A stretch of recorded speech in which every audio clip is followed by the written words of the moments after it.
This lesson is for SPED 635. So this lesson is based towards pre-kindergarten students, and it can be really for a whole class, but specifically for this project we're doing intellectually disabled children. But the one great thing about this lesson plan is that it has so many different types of learning involved that it can reach out to students with disabilities or without disabilities. But like I said, this is specifically geared towards individuals with disabilities. So first I'm going to go over some of the aspects of the project and then kind of talk about it a little bit afterwards.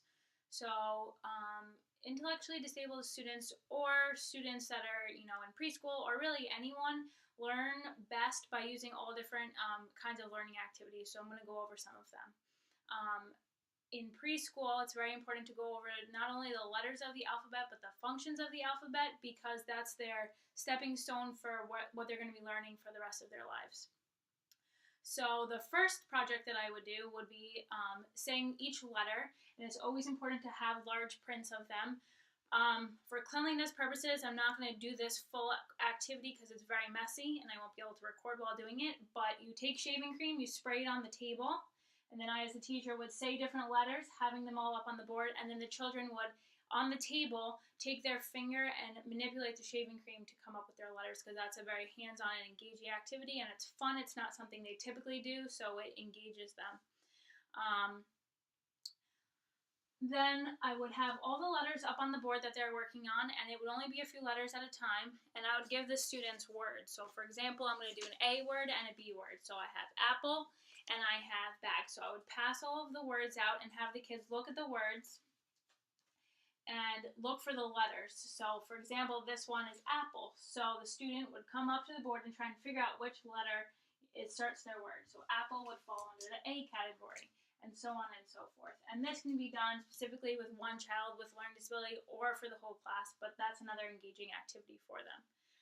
Next, I have bean bags that all have letters on them. They have the lowercase versions as well as the uppercase versions, and this is a great interactive game, and you put all of the bean bags out on the floor and have the child stand up, and as you say a letter, they can jump on the letter, or if that's too easy for them, you can say a word, and then they have to figure out the first letter of the word and jump onto the beanbag that way.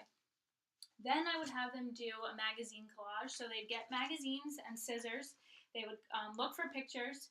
So not that they're on the letter S in the beginning, but shoes. So they would look at the picture, figure out the letter it starts with, cut it, and stick it on the appropriate letter. Then a great activity that we do in the preschool that I work in is there's a movie that goes with this, which is actually very engaging as well, but there's flashcards for all the different letters. And then there's a song that goes with it that the children learn, and the song teaches them that there are specific sounds for each letter, but it also teaches them that each letter makes a sound, so they're getting the one-to-one correspondence of a sound and a letter. So I'm just going to do A, for example. The A says ah, the A says ah, every letter makes a sound, the A says ah. So the kids are recognizing the letter and the sound, and they're also understanding, okay, each letter makes one sound, and that's the sound responsible for that. Now I'm going to go over some other aspects to the activity that goes with it. So the goal for this is to have the students understand, or the student, that every letter makes a sound. The sounds all come together to make words, and that's how the English language pretty much works.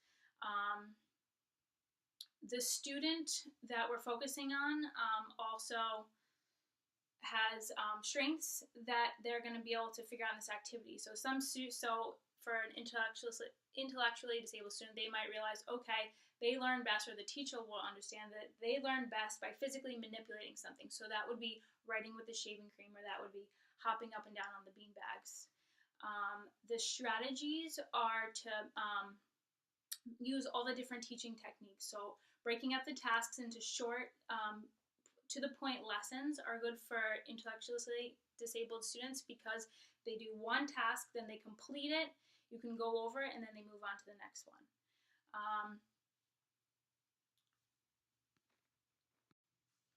As we analyze what this particular student was able to do, we learned that the student performed well on all of her tasks using informational assessment. It was decided that the student understood the tasks but had trouble hopping up and down the bean bags, which is something that typically might be more difficult for students with low muscle tone.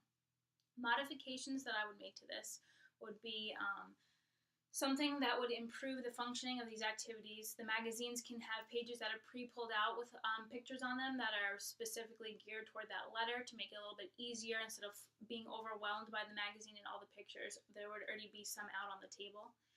The bean bags can also be walked onto as opposed to hopped on, or the student could walk around and collect them. The student succeeded with the letter factory stuff because it was musical.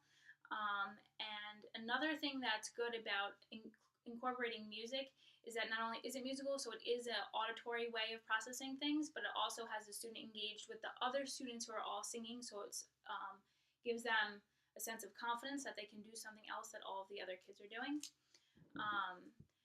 Alternatives, knowing that the student performed well with the music aspect, more songs could be incorporated. They can go over the letter factory songs more often. Other activities could include musical things.